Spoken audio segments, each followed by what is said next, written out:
sommes de retour pour la seconde partie de Regard croisé. Nous allons parler maintenant du Sénégal. Dans la présidentielle, le pays vient de sortir donc de la période et les troubles qui ont eu lieu à cet effet.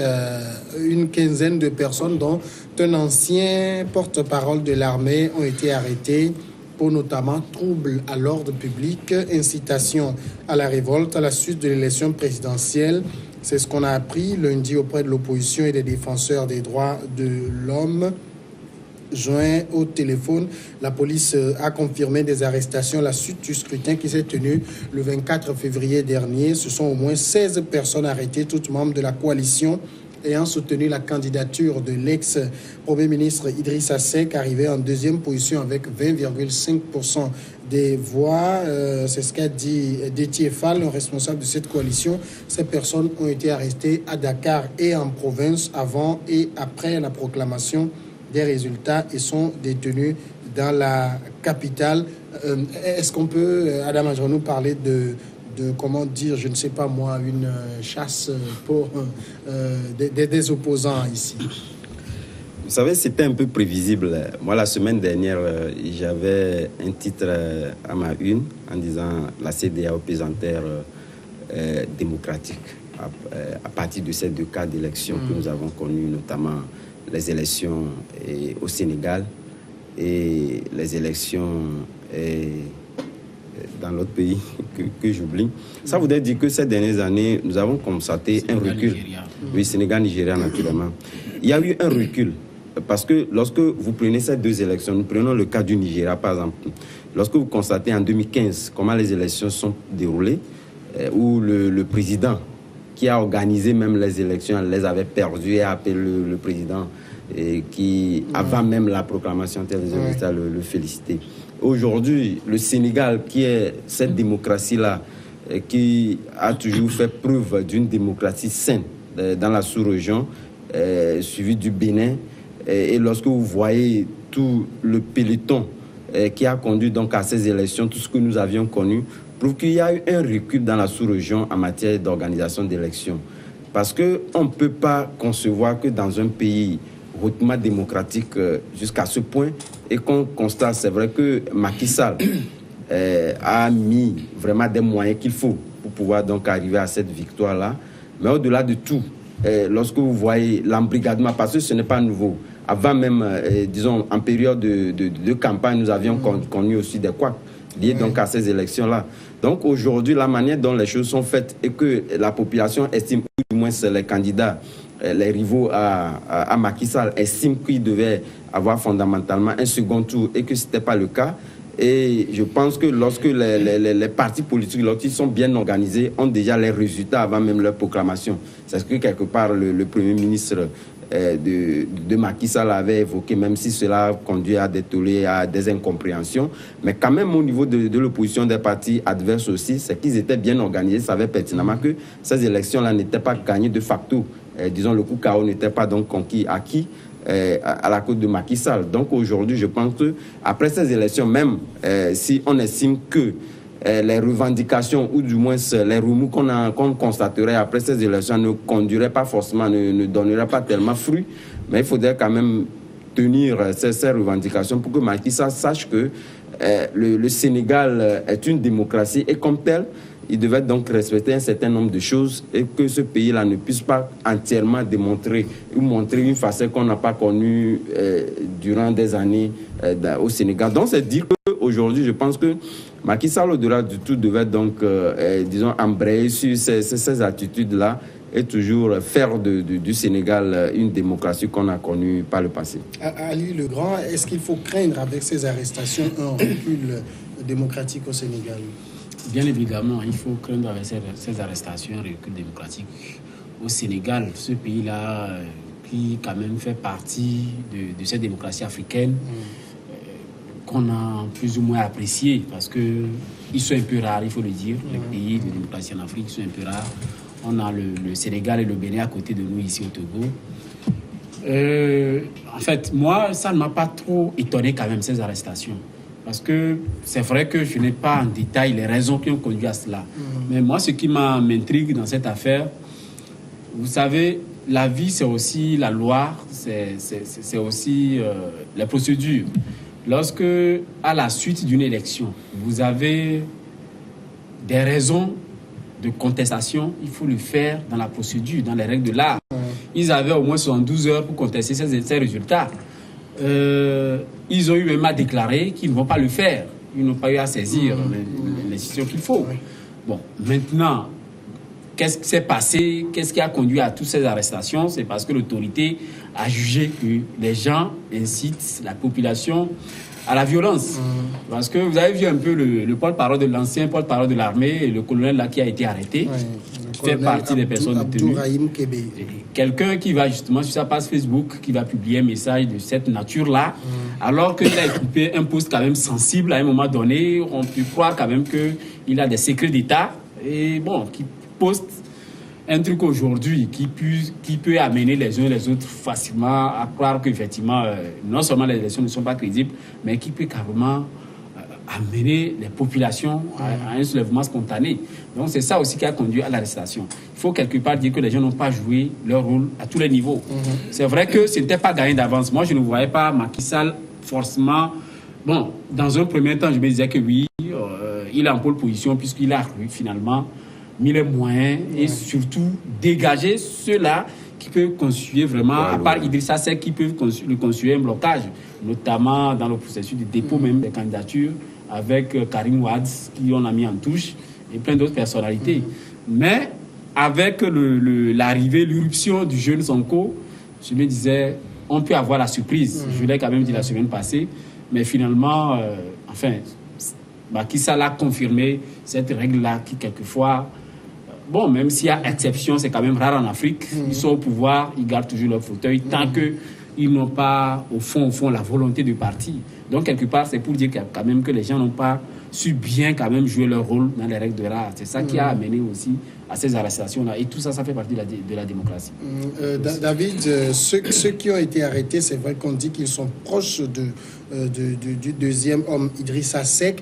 Est-ce qu'il faut, parce qu'on est proche de l'opposition, éviter d'appliquer la loi quand il y a des troubles à l'ordre public, des incitations à la révolte et autres?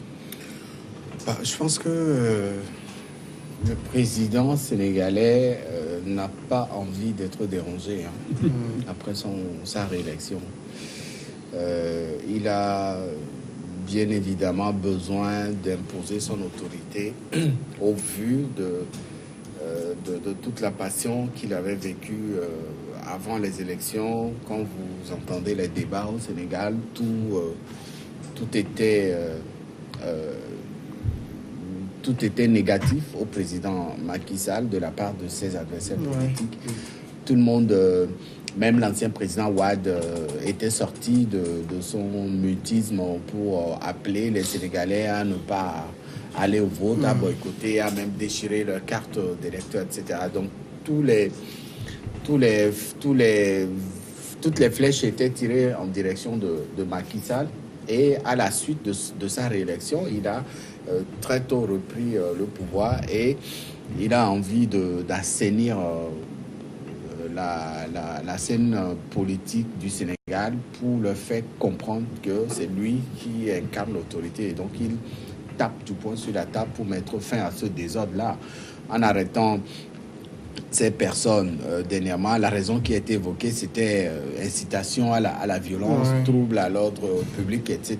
Si tant est que la justice pourra identifier bien évidemment ces raisons, on verra. Maintenant, aujourd'hui, est-ce que le Sénégal a besoin de se retrouver dans une sphère de violence après les élections? On avait eu, beaucoup avaient craint que le Sénégal bascule dans la violence. Lorsqu'on a vu un peu la période de la campagne avec les violences dans certaines régions du Sénégal, on avait parlé même de mort d'hommes, etc. Macky Sall a réussi quand même à apaiser toute cette période et à reprendre le pouvoir. Pourquoi? Parce que en face, il n'avait pas envie de passer un second tour, puisque si on se réfère un peu à l'histoire de son arrivée au pouvoir, la coalition, c'est une coalition qui l'a amené au pouvoir. Donc, cette coalition s'est retrouvée contre lui à un certain moment.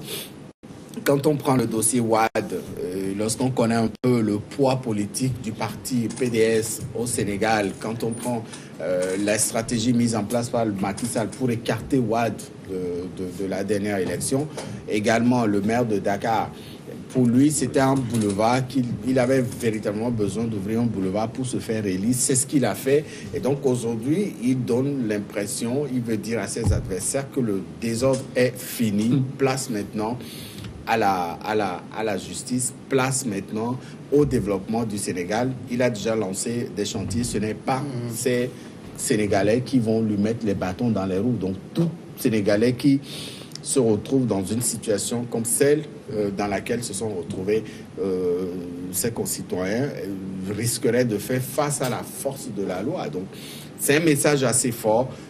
Macky Sall ne veut pas tolérer du désordre après les élections. Il n'a pas envie d'entendre ses adversaires politiques manifester leur mécontentement ou leur désaccord vis-à-vis de lui. Il a un projet à terminer et c'est à cela qu'il pense. Donc pour moi, cette arrestation, si tant est que elle est vérifiée, laissons la justice sénégalaise faire son travail et on verra. Aujourd'hui, les gens lui tirent des flèches parce qu'on l'accuse d'opérer des arrestations dans le camp de l'adversaire politique. Justement, c'est parce que ces personnes se sont retrouvées au mauvais endroit, au mauvais moment. L'ancien porte-parole de l'armée qui a été interpellé, ce n'est pas un novice. Il a occupé le poste de la direction de la communication. Donc, il connaît la force et la valeur du verbe. Et les messages qu'il a laissés sur sa page, véritablement, je pense quand même qu'il a eu le temps de mûrir les réflexions avant de poser ces messages. Et c'est pourquoi il a posé. Oui, vous savez, totalement, je ne suis pas d'accord avec David lorsqu'il évoquait le fait que, en fait, ces revendications, du moins les accusations orientées vers le président Macky Sall ne sont pas en réalité, il n'y a pas de nouvelles réactions. Parce que vous avez si vous voyez un peu le fil du déroulement, même les pré-campagnes à la campagne et tout, même parlant même de Khalifa Sall, ça a été toujours le cas. Il a toujours opéré des arrestations dans le camp adverse. Et ça a été comme ça. Donc, ces revendications-là étaient donc orientées à son encontre depuis. Et c'est ce qu'il a continué. Malheureusement, vous savez, ce sont des reflets, loin de penser que cela puisse, disons, atterrir les ardeurs. Cela les remonte surtout dans les pays démocratiques comme nous connaissons. C'est le cas, par exemple, au Bénin. Lorsque vous tentez même de poser la force donc à la résistance publique, ça réchauffe encore la population. On constate que cela dégaine carrément à autre chose. Et c'est ce qui peut arriver carrément au Sénégal actuellement. Si Macky Sall, surtout, il y a des présidents, au lieu de considérer le second mandat comme étant un mandat où on peut rogner les cônes sur certains nombres d'aspects qu'on n'a pas su réussir, les gens essaient donc de pouvoir, disons, opposer un certain nombre d'actes et faits parce qu'ils n'ont rien à perdre, parce que c'est le dernier mandat, ils ne se représenteront pas, surtout dans ces pays-là. Donc, ce qui fait que je pense que ce sont ces genres d'aspects qui sont intégrés dans la nouvelle option, dans la nouvelle proposition de Macky Sall, qui font qu'aujourd'hui, je pense que si rien n'est fait jusque-là pour quand même redresser la barre, comme la CEDEAO a l'habitude quand même aujourd'hui de prendre le devant des choses. Je l'avais encore vu tout à l'heure avec le Bénin. Je pense que ça risque donc de dégénérer en une autre chose, parce que ce serait bon quand même par la sous-région, parce que vous savez,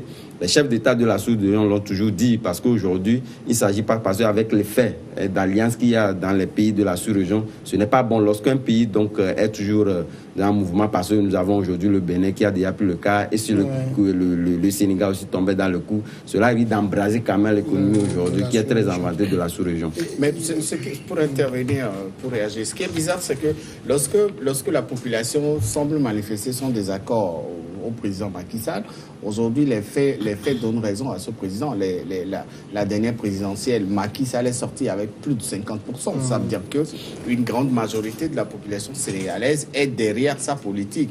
Alors que de l'autre côté, les gens estiment qu'il pose des actes pour anéantir l'adversaire politique. Non, aujourd'hui, si si la population du Sénégal accepte de renouveler sa confiance à Macky Sall, c'est parce que cette population a compris que c'est peut-être l'homme de la situation. Donc c'était forcé à dessein, parce que si vous constatez la tuerie qu'il a mis, les moyens qu'il a mis, il savait réellement qu'il avait quand même parce qu'il avait les moyens et ses adversaires politiques avaient investi autant de moyens pour battre la campagne. Non, il y avait vraiment un écart, parce qu'il y avait même incompatibilité. C'est lui qui est au pouvoir aujourd'hui. Et les chiffres qui sont sortis des urnes donnent Macky Sall à plus de 50%. 58, et il est sorti au premier tour, ce qui n'est pas intervenu depuis très longtemps sous Abdoulaye Wade. Il y a eu, je pense, en 2007, Wade a gagné dès le premier tour. Voilà. Et c'était Macky Sall qui était son directeur de campagne. Voilà. À son deuxième tour, on a vu ce qui s'est passé. Alors, si Macky Sall arrive à faire gagner Abdoulaye Wade au premier tour, il n'a aucun intérêt à jouer à son premier tour. Il connaît le secret. Voilà. On marque la pause, on revient après. Il a bien appris la leçon.